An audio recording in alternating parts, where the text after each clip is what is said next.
Good afternoon. Good afternoon and welcome. It's great to see such a full attendance. Welcome to the Oxford Martin School. Welcome to this evening's lecture on a really important topic, inequality and its impacts, Mind the Gap. We've got two eminently qualified people to take us through this topic. We're going to hear first from Professor Brian Nolan. Now, Brian is Professor of Social Policy here, and he's Director of the Institute for New Economic Thinking's Employment, Equity and Growth Programme. He's a relative newcomer to Oxford. He was previously Principal of the College of Human Sciences and Professor of Public Policy at University College Dublin. He's an economist by training, and his main areas of research are income inequality, poverty, and the economics of social policy. We're going to hear from Brian, then we'll go, without questions if you don't mind, on to John Muellbauer. Now, John is Professor of Economics and a Fellow of Nuffield College, and he's Deputy Director of the Economic Modelling Programme, also at the Institute for New Economic Thinking. He's primarily an applied macroeconomist, though his microeconomic textbook, written with this year's Nobel laureate Angus Deaton, Economics and Consumer Behaviour, is still in print 35 years after publication, which is extraordinary. And one very major aim of his current research is to achieve a better understanding of interactions between the financial sector and the real economy. So we're very eager to hear about this. There's much more on their bios, but I won't go into it. I'll let them talk to you about it. We will hear, as I said, from first from Brian, then from John. Then there will be plenty of time for a joint Q&A at the end when they will both be on the stage. So, over to Brian.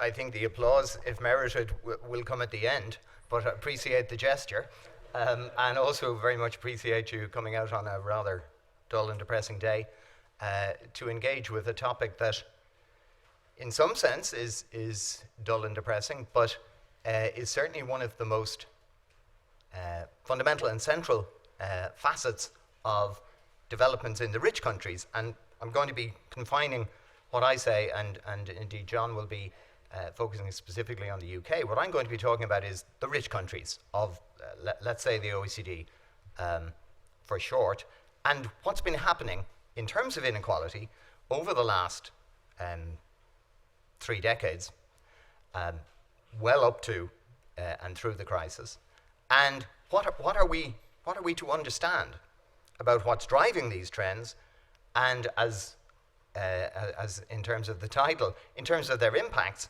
and in terms of what we can do about it. What should we and can we do about it?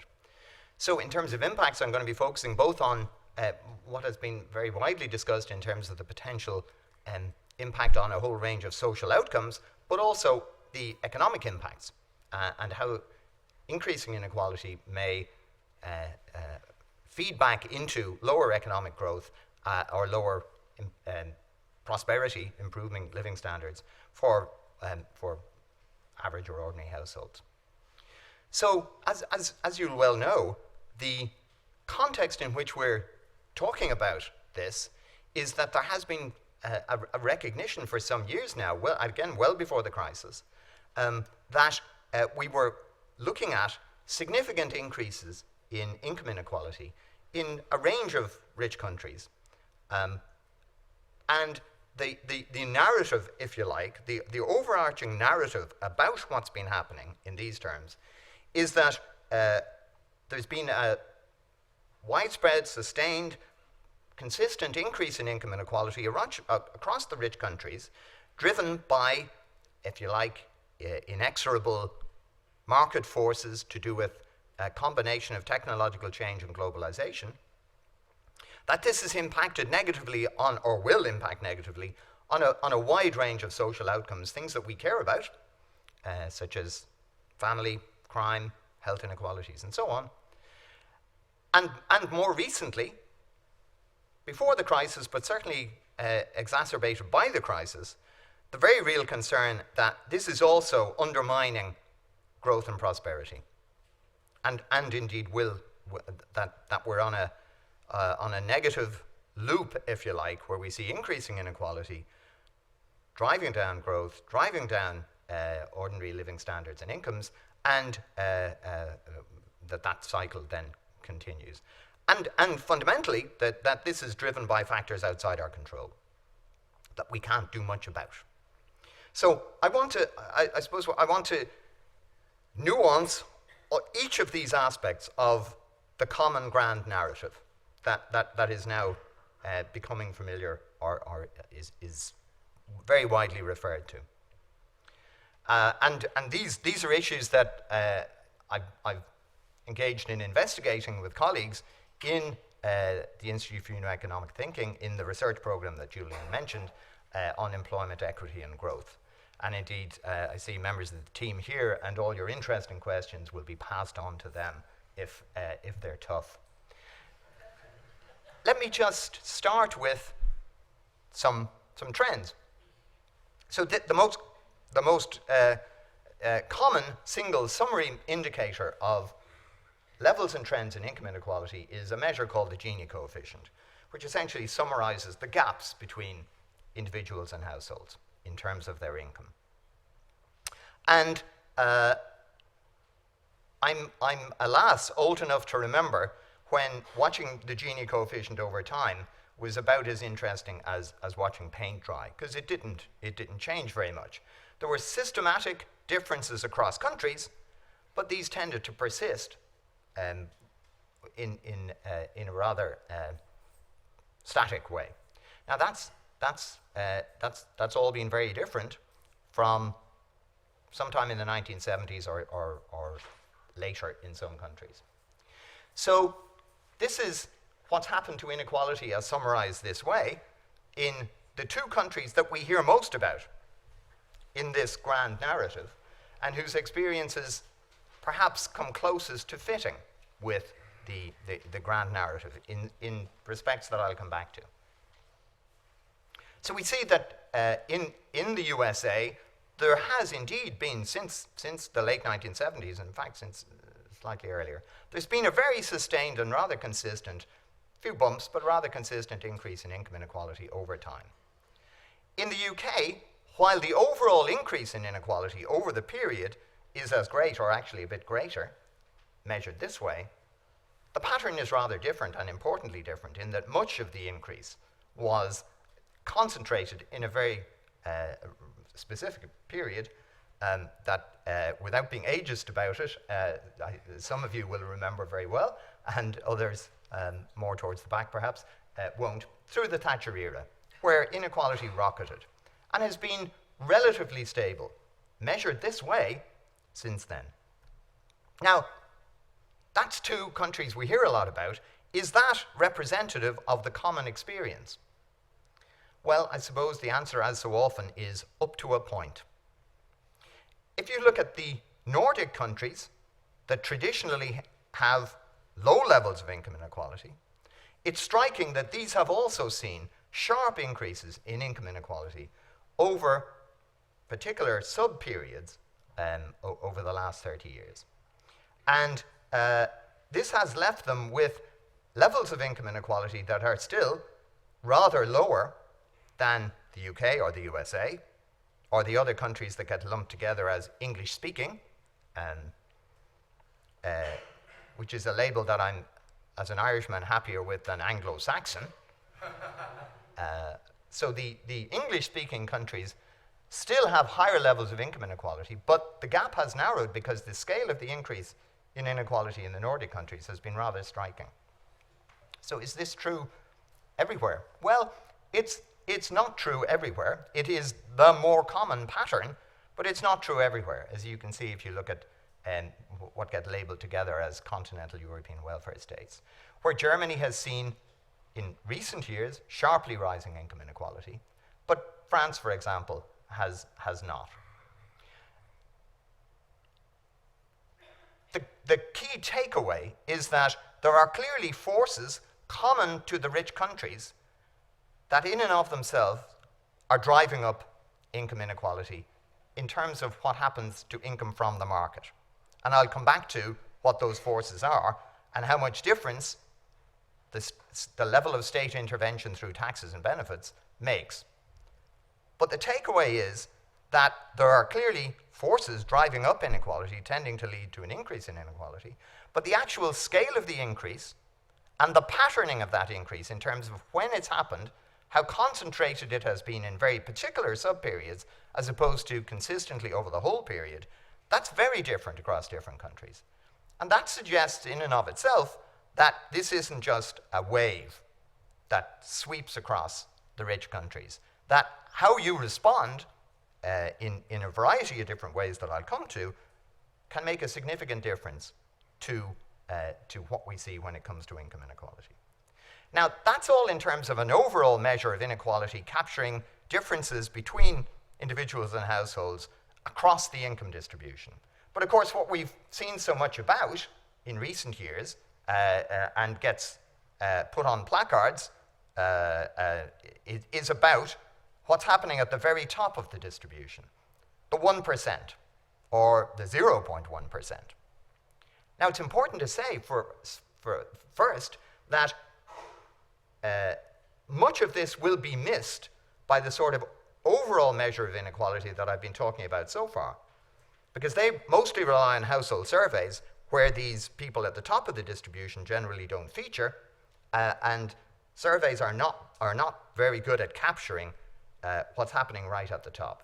So for that, what's been a real sea change in our understanding of what's been happening, not simply in research terms, but in terms of a popular perception of what's happened over the last 20 years or so, the research effort that has gone into producing estimates of what's happening at the very top of the distribution from a rather different source, namely income tax statistics.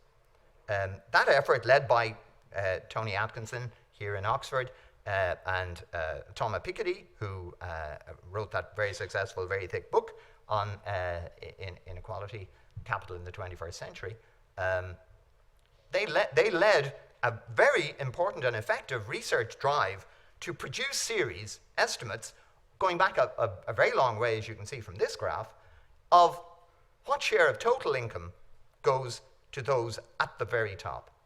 And what you see, broadly speaking, is a rather interesting divergence between, again, what get labeled together as the English-speaking countries, where since about 1980, there's been very sharp increases and consistent, sustained increases up to the economic crisis in the share of total income accruing to those in the top 1%, or indeed the top 0.1%. And that really has penetrated the sort of public consciousness and also has helped to drive research on this topic. There has been much less of an increase, although some, in many other countries, including France and Germany. So this summarizes what's been happening to the share of total income going to the very top. And what you see is indeed on this side here, you see these English-speaking countries where there's really substantial increases in shares going to the very top. Some increase in most of the other countries for which we have these figures, but very much lower. So there's something structurally different about what's been going on in these countries.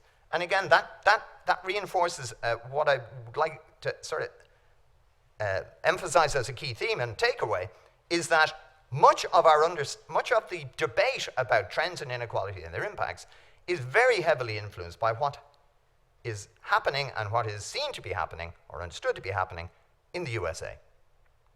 The USA is an outlier in many respects, but certainly an outlier in terms of the scale of the increase in income concentration at the top, with the UK one of the few countries that's in a similar ballpark. Now, you might ask, well, that's all up to the crisis. Surely the economic crisis has reinforced those trends. Surely that's actually driving inequality up even further and ratcheting up what was already the underlying trend with a different trajectory, but the most common trend being upwards in terms of inequality. Well, actually no, because what this shows here is if you look at income from the market before taxes and transfers, you see that there has indeed been an increase in inequality through the crisis in most OECD countries. That's these orange bars. But if you look at the blue lines here, that's what's happened to inequality in income after the state has intervened by taking away direct taxes and paying out cash transfers. And you'll see that the increase in inequality is very much lower in the countries where there has been an increase, and indeed in quite a few countries you'd seen reduced inequality. Because the crisis hits incomes at many different points, including from profits towards the top, and the state, when unemployment goes up and incomes go down, the state, both automatically in terms of the response of the tax and transfer system, and to some extent in terms of policy responses, at least in some countries, increases its redistributive impact. So, in fact, the crisis marks something of a pause in many countries in this underlying pattern of increase in income inequality. And that's an important consideration. That's not to discount all the negative impacts of the crisis in terms of living standards, but in terms purely of income inequality, that's important to remember. So, I said I'd talk about what's driving this underlying upward movement in inequality that we see in quite a few countries, and parking the crisis for a moment. Well, it's certainly very substantially influenced by what's going on in the labour market and what's going on in terms of the dispersion between low and high earners. And that's something that John is going to focus on particularly in terms of the UK. And that's a very substantial contributor to the increase in inequality in income from the market. But so is income from other sources, including self-employment and income from owning capital. To some extent, there are contributory factors to do with household composition, with the extent to which adults live on their own versus with other adults, and in particular whether earners live with other earners or are the sole earner in their household. And another illustration of the role which US experience plays in this debate is that there's been a trend towards multiple earner households being particularly likely to be seen towards the top of the distribution. So two well-paid professionals living as a couple and having a very substantial household or family income. And that's more common now than it used to be. And that's certainly particularly true in the USA. It's not the only place we've seen it, but again, it's a US-specific outlier. But what's important to emphasize, and I want to come back to this, is that as well as what's happening to income from the market, what the state has been doing in terms of taxes and transfers has made a significant difference. And the OECD in particular has pointed towards reduced redistributive capacity or effort of the state as a significant contributor to increasing inequality, in particular in the period from the early to mid-90s rather than in the 1980s. So this is also, and leaving redistribution to one side, what's happening in the labour market in terms of what we read about, both about increasing returns to those who have high education and skills versus those who have lower levels, hollowing out of the occupational structure, which John again will touch on, due to changes in technology and perhaps trade. So reasonably well-paid jobs around the middle of the earnings distribution disappear at a greater rate than jobs elsewhere in the distribution. But also changes in labour market institutions, which can impact very significantly on these trends. These are not trends that are simply driven by these inexorable exogenous forces. They're influenced by the institutions, both in terms of differences across countries in these labour market institutions, such as collective bargaining arrangements, the role and power of unions, minimum wages, and so on. So these help us to understand different experiences across countries, but these also change over time within countries. And the UK rather, is the very striking example of where there have been very marked changes in labour market institutions over this period, and indeed over the sub-period when inequality rose so much. So moving rapidly along, what impact would we expect from these increases in income inequality where we've seen them? Well, this, of course, was very much put on the map. It's been a subject of research for many a long year, but it was put on the map by Wilkinson and Pickett's The Spirit Level, which argued that countries with higher income inequality had consistently worse social outcomes across a very wide range of indicators of those social outcomes. And it essentially made the case that we should worry about increasing income inequality in and of itself, if that was your ethical standpoint, if you like. But even if you weren't concerned about inequality in and of itself, you should be concerned, because higher inequality is going to drive social bads that pretty much everybody would recognize as such. And therefore, as, if you like, for instrumental reasons, we should be addressing, we should be trying to reverse the increase in income inequality in order to help address these social problems. And you can see the list here, I won't read it out, of a very mixed bag, if you like, of indicators of a range of social outcomes that we do indeed care about. Now, the snag is that while much of the research has gone on from there and has adopted rather sophisticated statistical methods to try and unpack these relationships, it's very hard indeed to know what to make of the fact that many of these social outcomes are, for example, these social bads are more common in the USA than they are in Belgium.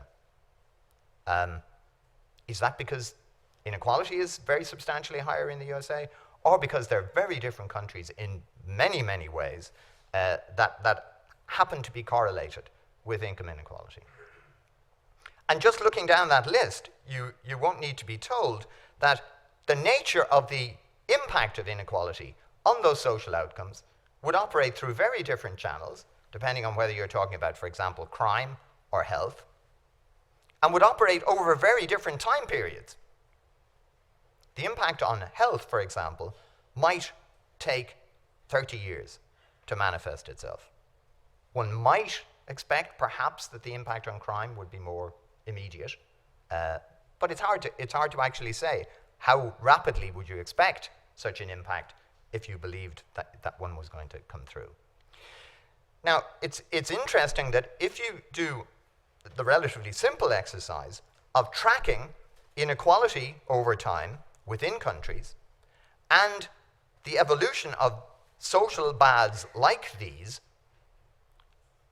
at a very arm-waving and sweeping level, by and large, you don't see a very tight fit. Now, that could be for the reason I just said, that we don't know how long it's going to take for these effects to work through. But so far, even in the countries where inequality has been rising for quite a long time, many of these social outcomes, if you track their trends, they don't fit with inequality. Now, other things may have been changing to offset the impact of increasing inequality. Doesn't mean there's no effect, but on the surface, it's hard to show a tight linkage. There are some areas where the research would suggest that there may be some relatively immediate and relatively obvious or statistically significant impacts in terms of, for example, the much touted notion that levels of social solidarity or trust in institutions and each other are lower when inequality goes up. And there's some evidence to support that, and also to support the notion that is at the root of a lot of the concerns about increasing inequality in the USA, that you may see an impact in voting behavior, turnout, attitudes to the political system, engagement and participation in the political system, and the way our democracies operate. So, which could lead to lower turnout and impact of those lower down the income distribution, and more capture of the political system by those towards the top. But of course, that depends, apart from anything else, on such things as the electoral financing system in operation and how much money directly counts in the political process, where again, the USA is really quite distinctive. So I think a broad takeaway from this in terms of impacts here would be that the narrow focus on income inequality, which is what we've been tasked to talk about, if you like, is perhaps too narrow, and that a more meaningful and sensible way to think about these social outcomes, to the extent that they are socially structured, is to focus on a broader conception of stratification and taking into account income, wealth, and living standards more broadly, and also to take into account the nature of the welfare state and the non-income supports that it provides. So the claim is certainly not that inequality doesn't matter for social outcomes. It's that the relatively narrow focus on income inequality and how it changes over time may be too narrow. And it doesn't take much teasing out to think, well, if we summarize income inequality by one of these single measures like the Gini coefficient, would we expect the impact of a given increase in that measure to be the same on, let's say, health outcomes, if it's driven by a very broad-based widening in income gaps across the distribution, as opposed to a very substantial increase in the gap between the very top and the rest? I think we would expect the impacts to be very different between those two cases. Whereas if we think about the political system and participation and so on, maybe we'd get a very different pattern. So lots of, alas, as in many of the other areas, we're going to be saying lots of research to be done. What has received research attention for a rather shorter period than the social outcomes is the economic outcomes, the potential economic outcomes of increasing inequality, income inequality. And the extent to which this there may be a feedback loop, as I mentioned earlier, between higher inequality, increasing inequality, and decent economic performance. And decent economic performance particularly measured in terms of what's happening to the living standards, the incomes and living standards, of people in the middle and lower parts of the income distribution. So not so much just GDP per head, but real incomes in and below the middle. So I'm not going to read the wide range of channels through which it's been postulated recently that higher inequality may dampen growth, and in particular dampen growth in incomes for the middle and lower parts of the distribution. So what's been happening to incomes in the middle and lower part of the distribution? Well, these are the rich countries for which we have reasonably reliable information on this going back to about 1980. So these are expressed in common currency terms and taking away the impact of price increases. And what you can see is that in terms of levels, the USA was for many years the richest of the rich countries in terms of income and living standards around the middle. As has received a lot of attention in the US press, that's not true anymore, as a number of countries have either converged on or passed out the US in quite recent years. Now you could say that's perhaps a reflection of the fact that inequality has risen so much in the USA. But in fact, when you line up what's happened to income inequality and what's happened to real incomes at and around the middle, what we find is that there is indeed a statistical association. Countries where income inequality has risen, let's say income inequality rises in a given 5-year period, the increase in real incomes at the middle would be predicted to be lower in the next 5 years for that reason. So there is a statistical association, but it's not a strong effect in the sense that it doesn't. So that's the scale of the difference in economic growth for the middle over these countries. And you can see a very wide variation across countries, with Norway seeing a doubling in real incomes, the purchasing power of your income, compared to the USA at the other extreme seeing a 10% increase over this long period going back to the late 70s, 1980. So these are different worlds in terms of the improvement in living standards. It doesn't align terribly well with what's been happening to income inequality. Income inequality, rising income inequality, may be contributing to these differences, but it's not explaining much of them.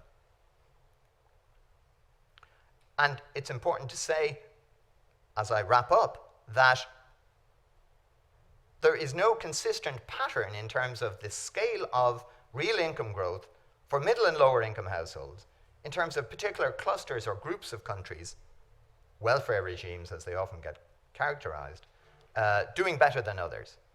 The English-speaking liberal economies versus the corporatist economies versus the Scandinavian welfare states. There's pretty much as much difference between them as across them. Just to finish, and not to undervalue it, the third leg of the stool is, what can we do? Is this something that we can actually respond to in a meaningful way in terms of our policy choices? Well, I can do no more I can do no better than to point you towards the very important book that Tony Atkinson, who I mentioned earlier, of this parish, wrote on exactly this topic and was published recently and received a lot of coverage, as it well deserved. So what that focuses on and brings out is that there are tools and levers available to us, first of all in terms of direct redistribution through the tax and transfer system, but also in terms of a range of other interventions that would help to underpin a more equal distribution of income from the market in the first place.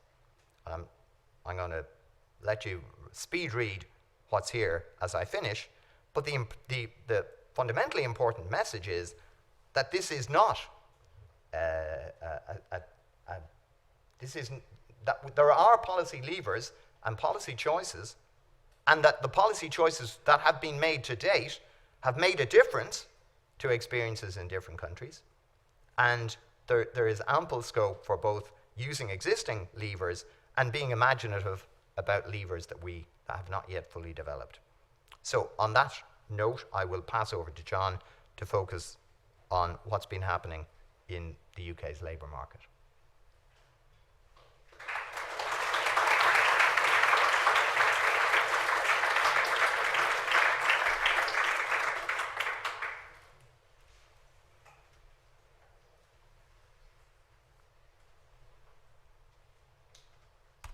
Now,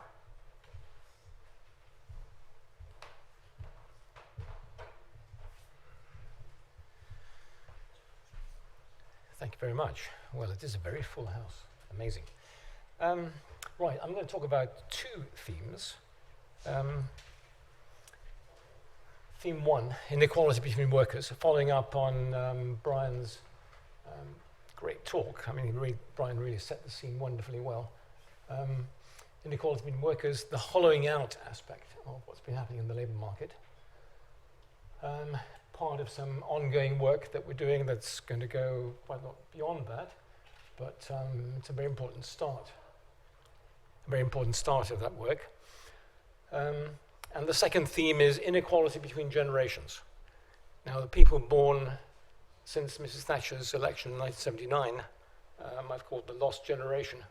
And I think that aspect of inequality is quite serious and has a lot to do with policy choices.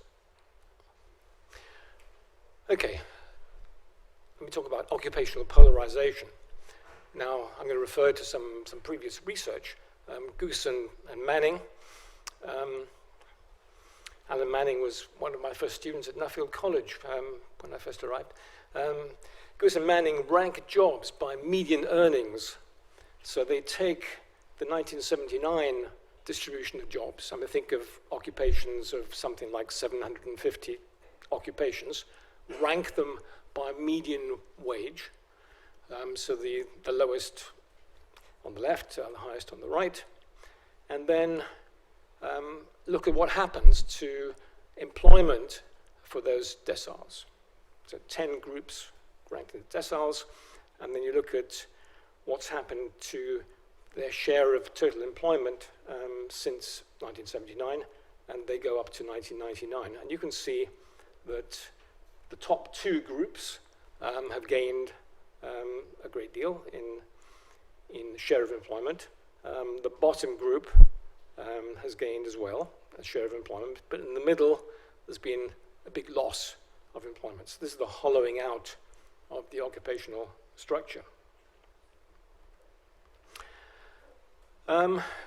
As Brian mentioned, technology and globalization are important factors behind this. In particular, the literature is focused on routine biased technical change. So the notion that there are certain tasks that are routinizable, and those tasks tend to be concentrated at the 2 extremes of the skill distribution. The employment shares of both have grown because technology has moved in that biased direction.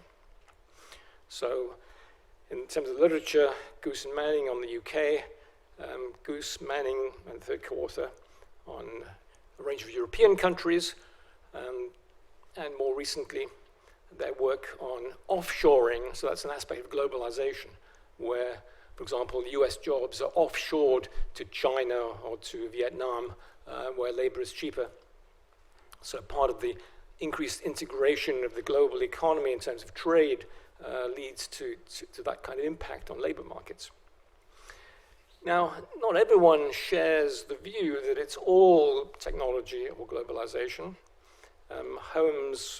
Craig Holmes here in Oxford and Ken Mayhew have done work for the Resolution Foundation where they question the role of technology, focus more, well, in addition, certainly on education and trade unions. And of course, in the literature, there's also an argument about how much of this is simply skilled biased technical change, so where low-skilled technology has moved in favor of high-skilled occupations. So that's somewhat different from routinization. So in our work with Annalisa, we re-examine the UK experience, investigate some measurement issues, look at some robustness issues. So we look at polarization through different lenses. And we particularly focus on gender differences and regional differences. Now, the data we use come from the annual survey of hours and earnings, preceded by the new earnings survey. It's a panel survey. It's based on national insurance numbers. So about 160, 180,000 people are surveyed each year, each April. There's detailed information on earnings, hours, and so on. It's a very, very good source of income available annually since 1975. Now, it's not perfect. Some employees are excluded. There's no information on education, and you have to access it through the ONS's secure data service, which is a real pain in the neck. Now, so there are 2 basic ingredients for measuring polarization in the way that Goose and Manning did. So you have to worry about the classification of occupations. If you want to go back to 1975, there have been 4 major changes in classification since. And so you have to convert these classifications into a unitary classification that's continuous. Now, the ONS has a conversion matrix which produces some really strange jumps in some of the data, so it's not very good. So we've developed a better way. I won't bore you with the details, but it's really a lot better. Now, these occupations can be ranked on the basis of earnings as an index of job quality. So, well, the ranking might depend on how you define earnings. Is it hourly? Does it include overtime? Is it weekly?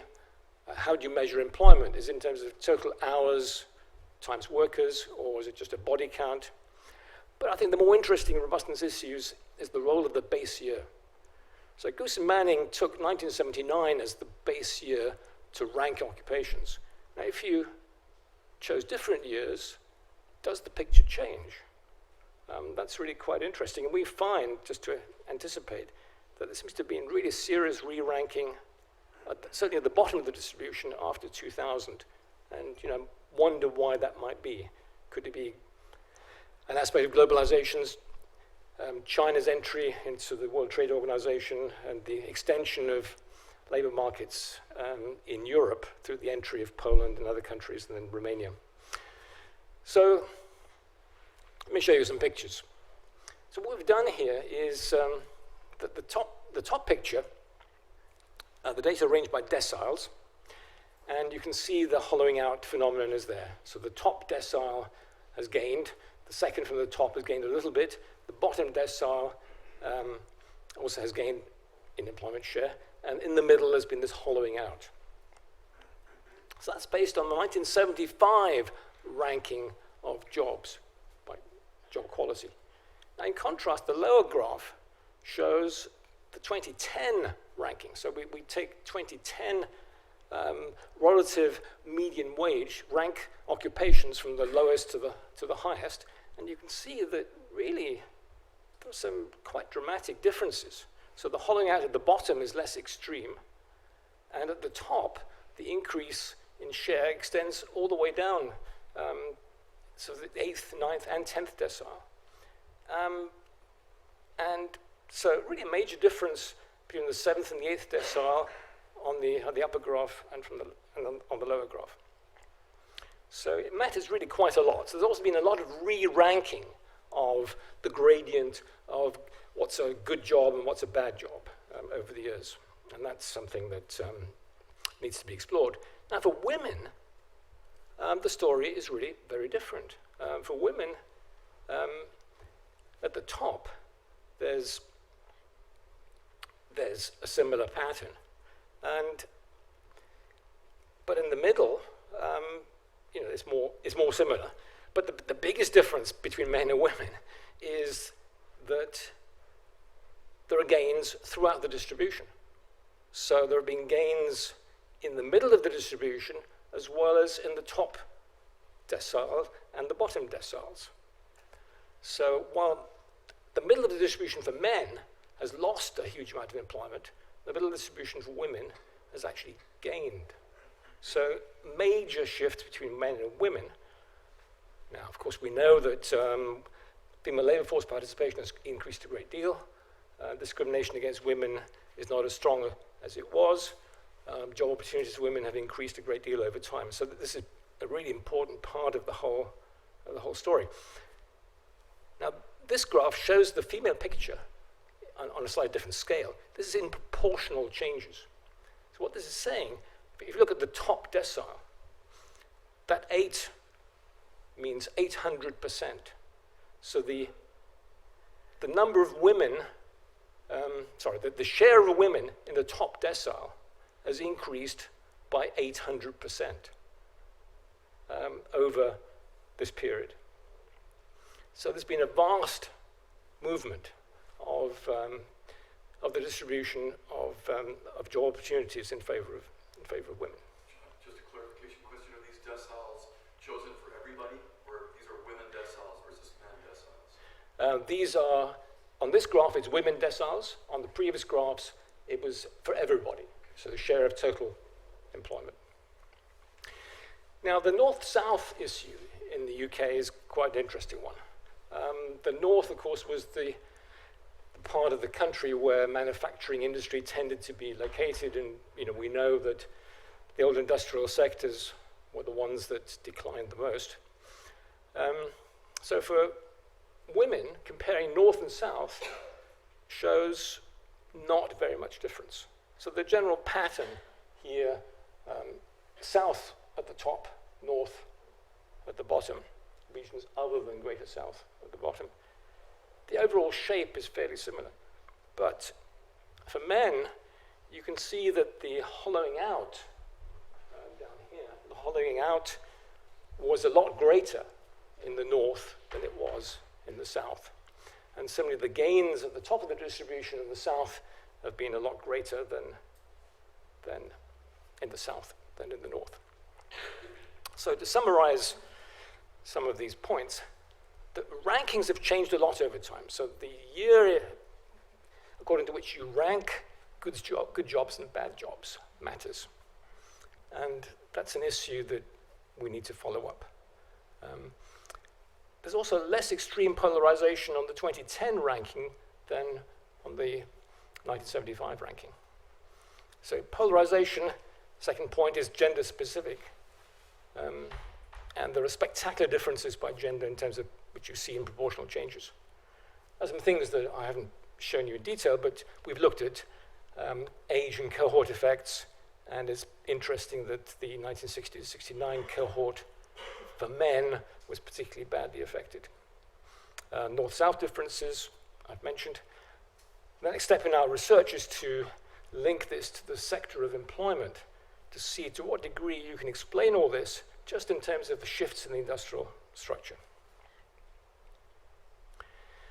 So then one asks, well, how worldwide were these phenomena? Were there some domestic factors as well? Well, if you compare the UK with other advanced economies, the UK had, like all other economies, a really massive decline in the share of employment in industry. Industry means manufacturing and mining. But the UK's decline actually was greater than that of the other advanced economies. So why might that have been? Well, let me list some probable domestic factors. The Thatcher episode, the oil shock combined with macroeconomic policy in the 79-82 period led to 1/3 of manufacturing jobs being wiped out. So that was an important, really long-run change. We've had a major boom in the financial sector in the 80s and more recently, encouraged by weak financial regulation. We've had the housing market going into booms and therefore needing higher interest rates. And with higher interest rates, the Bank of England raises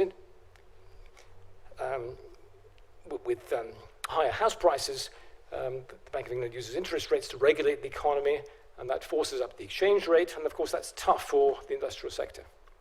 And then finally, policies on education and vocational training. There's some big differences between countries. So let me leave that theme and turn to generational inequality.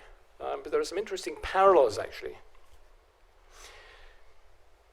Now, in the UK, there's been a huge rise in house prices relative to income, in government debt relative to income, and of course the changes in the occupational structure that I've talked about.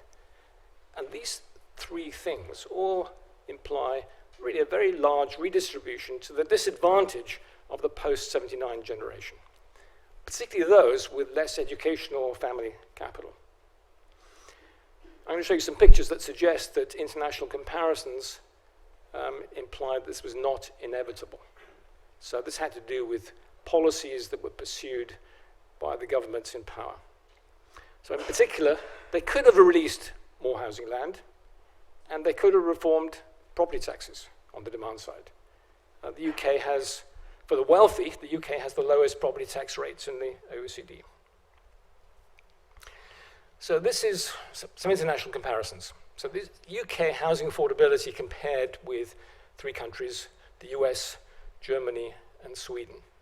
So the UK is the red line. And you can see that, well, take, let's say 1980 as a starting point. Ms. Thatcher was elected in 79. There's been a very big rise in the cost of housing relative to income in the UK.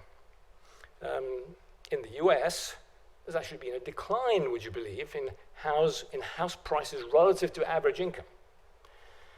And in Germany, an even bigger decline. But Sweden is actually a bit more like the UK. Certainly in recent years, Sweden is a bit more like the UK.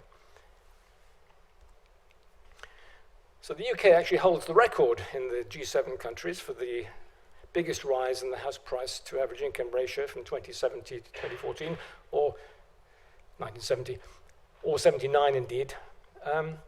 If you were to do this in terms of median income, it's even worse because income inequality rose.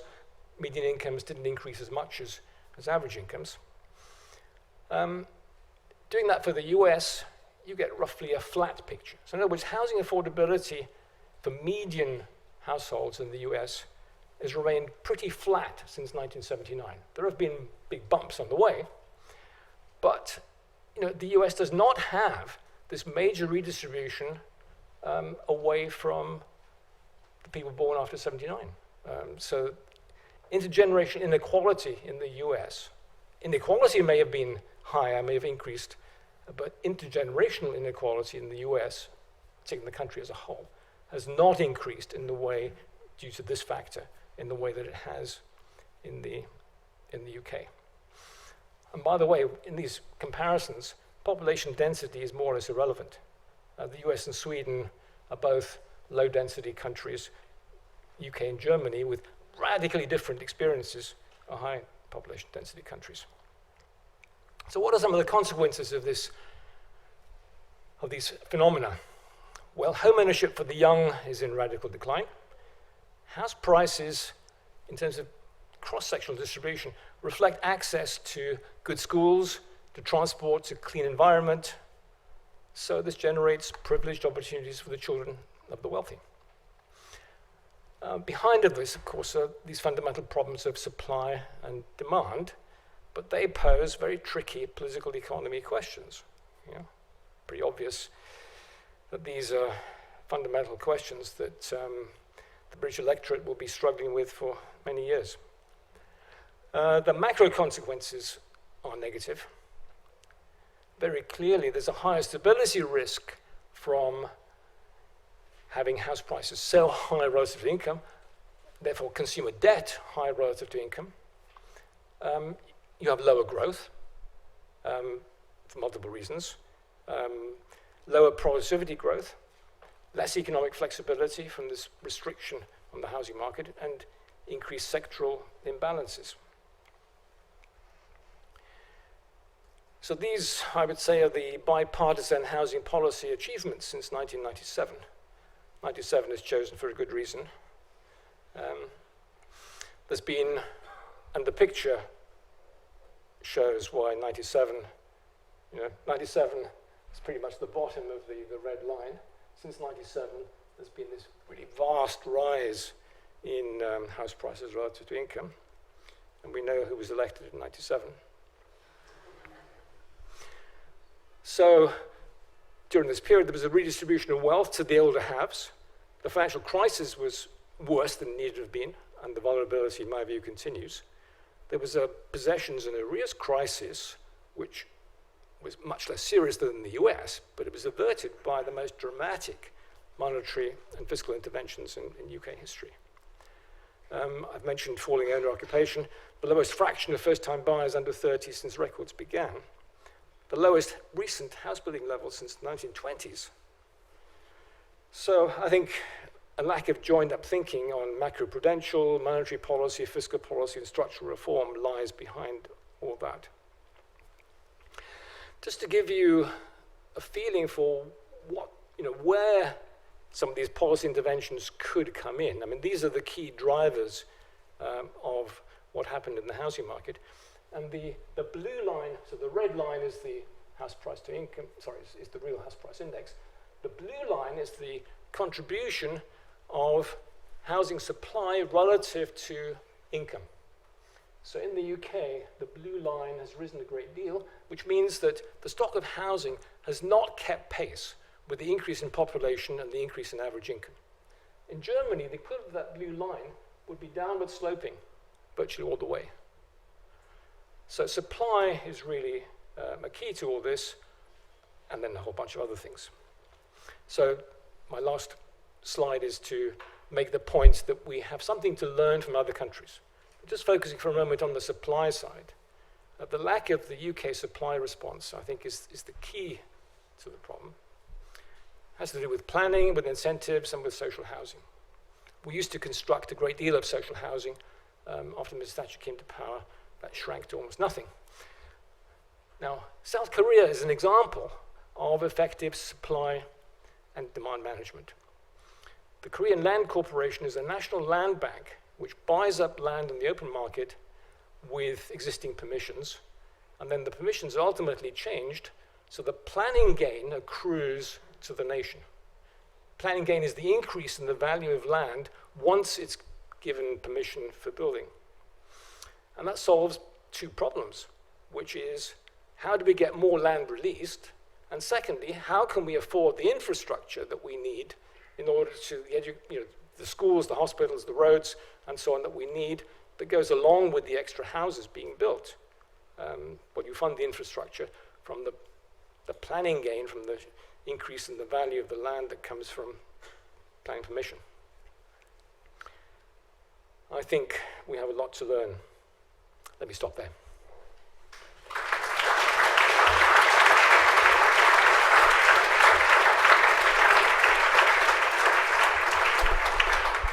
So thank you very much to both Brian and John. We've got plenty of time for questions now. I should warn you that the event is being filmed and webcast, so if you don't want to be filmed and webcast, don't ask a question. We have some roving mics, so if you want to ask a question, please just put up a hand and a mic will find its way to you. We have one at the back over there, Caroline.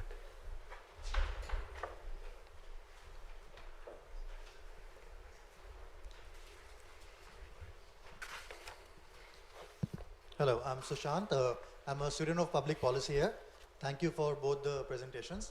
So in the first presentation, you talked about the reasons for inequality and the social causes of it, and you mentioned family structures being one of them.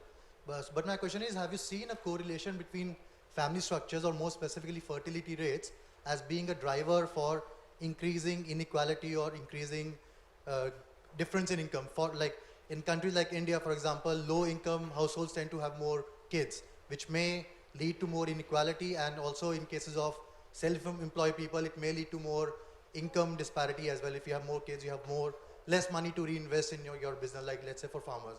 So also, like another example that I was thinking about, in China, is there a correlation between implementing the one-child policy and stagnation of inequalities? So is there a correlation that you've observed between fertility rate and That's an interesting question, in that the direction of causation that I was talking about was obviously from inequality to family structures, where there doesn't seem to be a very strong relationship. And in the US, where much of the attention focused on what was regarded as family breakdown, and the increase in proportion of children in families with one parent, the concern was that this was in some sense being driven by income inequality, and the timing doesn't really stack up to make that a plausible story, because much of that change in family structures was already happening before the increase in income inequality. But you're turning that on its head and saying, well, is the change in family structures contributing to what we see when we measure income inequality? And the broad answer for the OECD countries, which is really all I can talk to with any degree of confidence, is that the research suggests that it's a contributory factor, but a small one. So it might account for 5 or 10% of the change that we see over time, and that's taking all sorts of different changes in family structure and composition into account, including that we've more older people, single adults living on their own very often because they've lost their partner. So there has been some research on this in the rich countries, and it suggests that it can matter, but that it's not central to the explanation of what we see. Okay, we have a question over there with the red jumper, and then after. Apparently your mics are muted.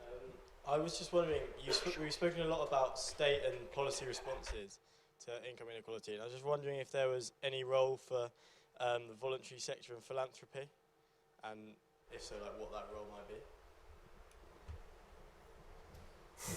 I guess that's to some extent a matter of societal choice as to what role one assigns to the voluntary sector and philanthropy. And of course, that's looked on very differently across the pond, in that, for a range of reasons, functions that in most Western European countries at least would be regarded as, in the first instance, the responsibility of the state. Philanthropy and voluntary bodies play a larger role in the US. So to some extent, that's a matter of your preferences and your societal choice. I think the great difficulty with I should preface what I'm going to say by the fact that the research program that I'm involved in is supported by philanthropy, for which we're very appreciative. But of course, philanthropy is good at doing some things and not necessarily good at doing others.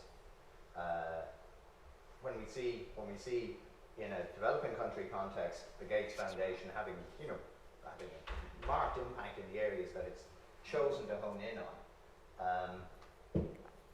that's very impressive. But that's not an alternative or a substitute to the state having an effective system of public health, for example. So I guess my personal preferences would be that I would be nervous about devolving responsibility from the state for addressing social needs. The actual delivery mechanism can often be managed more effectively through voluntary bodies.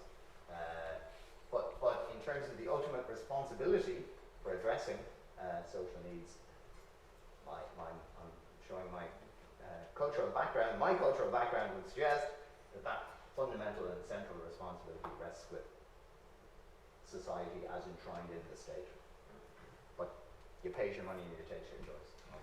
Okay, Don had a question. Apparently not. Oh, sorry. I wonder if you guys could elaborate a bit about the hollowing out phenomena for males. And I was particularly confused by the notion, you mentioned some things about routinization, John, but I didn't understand that, because I would have thought routinization would be the strongest for the lowest decile, and therefore they would be hit the hardest. So maybe you could explain a little bit what it is about the middle decile that makes more routinization, and maybe just say a bit more about how well do we understand why that hollowing out is occurring, and so on. Well, part of the story is the story of the manufacturing sector. So, in the 1970s, 1970s, let's say, there were lots of well-paid manual jobs for men in the manufacturing sector, in the car industry, in manufacturing airplane parts or whatever, textile industry. Technology routinized many of those tasks. So assembly line work was replaced by robots. So tasks of that kind. It also applies to office tasks to a degree, but for men in particular, routinization had a very big effect on the middle.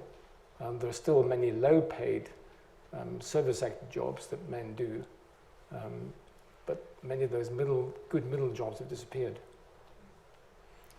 Okay, we have the gentleman there in the check shirt.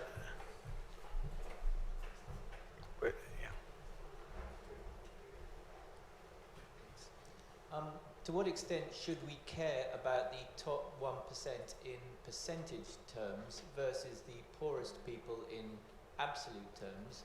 And to what extent does the way that we manage the data and statistics on income inequality mask other options, such as focusing on education and other things, rather than distribution and redistribution of income?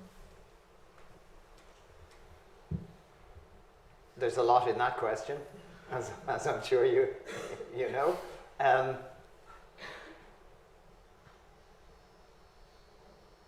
I think we certainly need to give priority to the incomes of those towards the bottom of the distribution, and to incomes and living standards towards the bottom of the income distribution.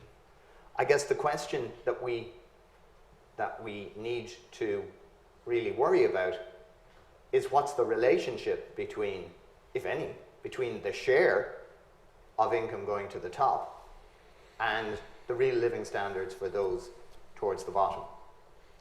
And I didn't read down through the list of potential channels through which it's now speculated that increasing concentration of income towards the top damages real income growth in the middle and towards the bottom. So if you care about the latter, you need to worry about the former, is the claim. There are such a wide variety of ways in which increasing concentration at the top could negatively impact on real income growth in the middle and bottom, that it's hard to pin down very specific channels.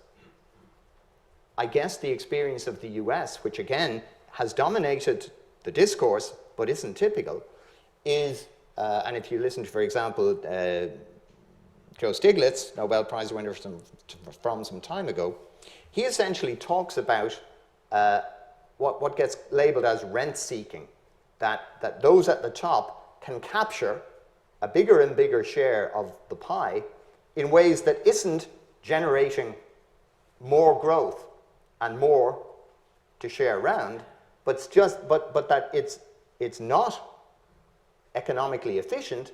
It's simply them managing to corral off a larger and larger share of the pie, not least by exercising their political influence. So to the extent that that's true, even if you don't have a distributional preference, you need to worry about what's happening at the top when what you care about is real incomes in the middle and lower part of the distribution. And if you think about it from one of the most popular sort of theories of justice that gets bandied about in this context is what John Rawls talked about, which is what arrangement is most beneficial for those towards the bottom. And if greater concentration, if greater shares at the top generated enough income growth over and above what would happen otherwise to benefit the bottom, from that sort of Rawlsian perspective, you'd put up your hands and say, that's a price we're willing to pay. But the evidence, whatever about having a big negative effect, there's certainly no convincing evidence that increasing concentration at the top boosts growth such that those in the lower part of the distribution see more income increases than they otherwise would. So we should worry about income. Some of the transmission mechanisms work through education, and the OECD has been particularly banging on about the relationship between increasing income inequality and increasing inability for those in the bottom 40% or so of the income distribution to get the education and upskilling that they need to maximize their potential. And that's a loss to them, and it's a loss to society.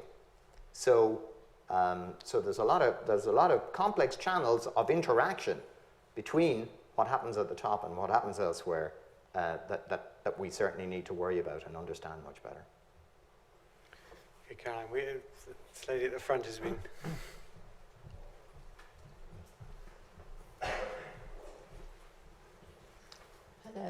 Hello, is that right? Yes. Yeah. Hello, it's a question for John, really. It's the hydra-headed question of gender coming up again. We've talked about pervasive issues like the fact that educational and family capital are often directed away from younger female family members.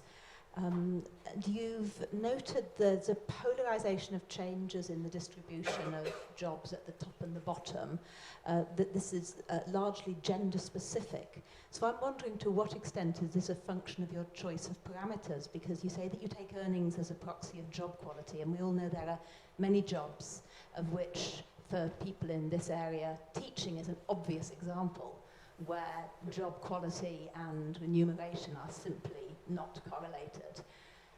And traditionally, a number of females have gone into roles for which that is the case, nursing, teaching, and now increasingly medicine. So I suppose my question is, to what extent is this pattern effectively simply a chimera due to your choice of data parameters? That's a very, very searching question. I mean, to a degree, there could be a lack of correlation between the pleasure, the utility that people get from a job and the pay. So if you exercise a great deal of control over your hours, over your mode of working, over your interactions with fellow workers, that's a positive aspect of a job that may not be associated with monetary reward. And I think you're making the point that women may have gained, measured in terms of monetary rewards, in terms of the lack of hollowing out, but may not have done so in terms of sort of the real job quality. There's probably something to that. It's a very difficult question to quantify, but it's a very good one. Okay, while the mic's right next to you, there's a question. I'd like to ask about the inequality of wealth as much as the inequality of income. It's the kind of elephant in the room, really. Some people inherit billions free of tax, thanks to the exemptions from inheritance tax for lifetime gifts and business reliefs and agricultural relief. And many others inherit no capital at all during their life. So we're in a sort of feudal kind of capitalism with huge inequalities in each new generation. So would it be a good thing if the Oxford Martin School could concentrate an event like this on the redistribution, the positive redistribution of the inheritance of wealth through some kind of basic inheritance for all 25-year-olds or whatever, rather than just, I'm not really keen on basic income, but it's something which is not really discussed. And market capitalism is a good system, but not when some start off with huge fortunes and others start off with nothing. Thank you. It seems to be an issue not just for inheritance taxation, although that's one aspect, but also to do with other kinds of property taxation. You mentioned agricultural relief, which I think is quite it's a disguised issue. I think not many people think about this, but an awful lot of speculative money has gone into agricultural land with future development potential. So the price of an acre of farmland 10 miles from Oxford will have been driven hugely above its pure agricultural value, and yet it gets tax relief. So, and then when the inheritance tax relief, yeah. So that's an area where I think there is scope for reform of the tax system. Now, of course, on inheritance tax, some people have talked about shifting the basis to the recipient. I mean, taxing not the estate, but the recipients who receive money from the estate. How feasible that is, and whether there are still lots of loopholes, there are some big questions there. But certainly, I think you're absolutely right that wealth distribution, in particular connected with the way the housing market works in the UK and the way in which planning gain goes to the owners of the land, I mean, those are really quite fundamental questions that lie behind inequality of opportunity. Just to say a couple of things. I mean, there's obviously two sides. I think you're absolutely right. It's centrally important. There's the two different aspects to it. One is the tax side, and as John said, there are many ways in which the taxation of inheritance could be enhanced. And in fact, my own country, Ireland, has the sort of capital acquisitions tax, which simply sums in the hands of the beneficiary all the gifts they receive over their lifetime, and taxes it once it's over a threshold. So there are different ways of doing it, and there aren't that many loopholes as far as I'm aware. But the other side of it, of course, is helping people to acquire wealth. So what Tony Atkinson has suggested is an enhanced taxation of wealth transfers, and using that to fund, among other things, exactly the sort of endowment that you suggest. So it's not hard to think about such a notion in principle, and rather weak-kneed variants of it have been tried, but I think it isn't clear that there's that much political head of steam behind it, is the sad reality. So perhaps a more productive, in the short-term way of thinking about it, is to focus on housing and on access to housing, going back to all the issues that John dealt with in his talk about broadening the capacity to get what for most people is the principal form of wealth that they're going to acquire in their lifetime, which is owner-occupied housing. May I say that the continuing Liberal Party, to which I belong, not the Liberal Democrats, has adopted as its policy just such a proposal for universal inheritance, financed by a combination of a flat tax on giving and bequeathing and a progressive tax on lifetime receiving. Right. Thank you. Right. Thank you. Let's go to the back of it. There.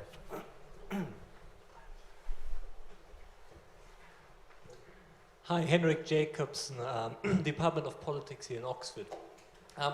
I'd like to bring a perspective to this debate from a field that's called economic geography, which basically asks the question, to what extent is economic activity variegated across space? And this discipline really talks about inequality in very, very different terms, and asks, well, basically, to what extent does space play a role in these inequality dynamics? Now, John, you talked about the difference between North and South in the UK, which to me seemed a very, very static distribution, because, of course, a lot of inequality nowadays is related to the extent to which you can more basically be mobile and leave economically undesirable places to shift towards other places. So for instance, a research team around Patrick Legal from Sciences Po recently has written a book about how international dynamics between major economic cities basically plays a role in inequality dynamics. And to this... can we get to the question? Exactly, the question now. Now it comes. Well, basically, it is, to what extent is it still useful to use these integrative measures at the nation-state level when perhaps a lot of inequality production takes place by way basically moving between places? Well, I've done quite a lot of work on migration, both regional migration and international migration, and in particular looking at the role of the housing market relative to the labour market. And you're certainly right that there's a lot of sorting that goes on through migration, that people will move to the more affluent, more buoyant areas from the poorer areas. And part of the inequality that you observe is an inequality of outcomes, maybe not an inequality of opportunity. I mean, in today's FT, actually, there's an article which is very misleading. It points out that on ONS statistics, there are major differences in life expectancy between locations in the UK. You know, in some cases, 8 years difference. And it suggests if you move from A to B, you can gain 10 years of life expectancy. Now, of course, you know, that's a pretty ludicrous conclusion from raw data. When there are much more complex phenomena of sorting and migration and so on. But nevertheless, you know, regional policy potentially could have quite beneficial effects on reducing inequality. And the tax system could be geared towards reducing the tax burden on the less desirable locations. There was another question over here. Thank you. I would be interested to learn a bit more about forward-looking. What do you think in your respective fields of research are the main nuts that are still to crack, and how close are you to come to a system or a theory which allows you to make policy suggestions? Well, I'll have first crack at that. I think, first of all, I would question the extent to which, this may be heresy and John may disagree with it entirely, I would question the extent to which the process is that you nail, that you frame the theory, you empirically verify it to not only your own satisfaction but the satisfaction of your academic peers, and then you go to sell to policymakers a particular policy that pops out from that theoretical understanding. It's a much more interactive and iterative process where you arrive at a best proximate understanding of what seem to be the relationships. You come up with a policy response and you suck it and see. And I think where we're at in terms of understanding these relationships that I was talking about and that John was talking about, we're some way down the track, but have a long way to go to fully try and pin down these very complex interactions and relationships. But that doesn't mean that we can't, that we have to sit in our hands in the meantime. Because there are things that fit with our current understanding. In terms of the housing market, for example, as came out from John's talk today, now, and one he gave a short while ago. But also we can learn from the experience of other countries, and we can learn from previous experience in terms of what was tried, what have been policy disasters, which you captured very well. That all suggests to us a range of policies that are worth a try. And that can help us to expand our knowledge while also getting on and responding to what we see. So, well, my particular interest actually fits with the question about wealth, and I think possibly one aspect of a question at the back. One of the problems about measuring inequality is that when incomes are volatile, when they bounce around from year to year, you might, when you observe an increase in measured inequality, maybe what you're observing is an increase in income volatility, so in temporary income, and maybe not in more long-run life cycle income. So there's the possibility of confusing an increase in inequality with an increase in the volatility of individual incomes around some trend. So that's an issue which I think certainly deserves some attention. I think it's probably not a dominating issue, but it's an interesting one. And the work that I was talking about, we're going to develop that and link the data on earnings with data from the Family Expenditure Survey, now called Living Cost and Food Survey, where we're going to look at expenditure, link that with income and with wealth and debt and other assets that households have, and to get a more comprehensive understanding of what the effects of inequality on consumption, income inequality on consumption, housing and wealth inequality on consumption, and get closer to a kind of living standards notion that's more linked with household expenditure rather than income. Income, after all, is only a means to an end, it's not the end itself. So that's an area where I think we can do some interesting work. Okay, there are lots of hands. I think we've got time for one more question. So I'll just take the one that's nearest to the mic, which is this one. And apologies to those who haven't had time. Thank you. Lucky me. talking about spatial variation of inequality, may I know your view about the role of fiscal decentralization in reducing or increasing inequality of income and wealth in certain region? Thank you. Right, that's a very good one. You've got 3 minutes. Well, in the US, we know all about the phenomenon of wealthy people moving to the suburbs and diminishing the tax base in the central cities, and because the tax base is decentralized, that's a big factor in the spatial inequality within the US framework. The UK has actually been rather better at centralizing the fiscal space, because much of local authority revenue actually comes from the central government rather than from local taxation. So the way in which the formula allocates spending to local authorities is an important factor here. My worry is that under the current government, there may be more fiscal decentralization and therefore less redistribution, less spatial redistribution. Okay, well, thank you very much. I'm sorry we didn't have time to get to all the questions, but before we thank the speakers one more time, I would just like to draw your attention to a few other events we have coming up here at the school. This lecture is part of a series of lectures which we're holding to celebrate our 10th anniversary of the school.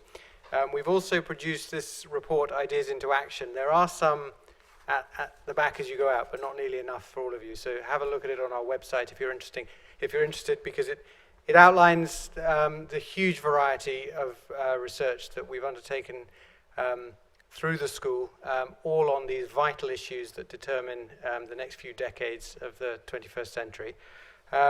And highlighting the diversity, this lecture series proceeds next week at the same time with Understanding Emerging Infections, looking at how we can improve new treatments and strategies to target emerging pandemics in particular. So that's Professor Angela McLean who'll be talking at 5 p.m. here next Thursday.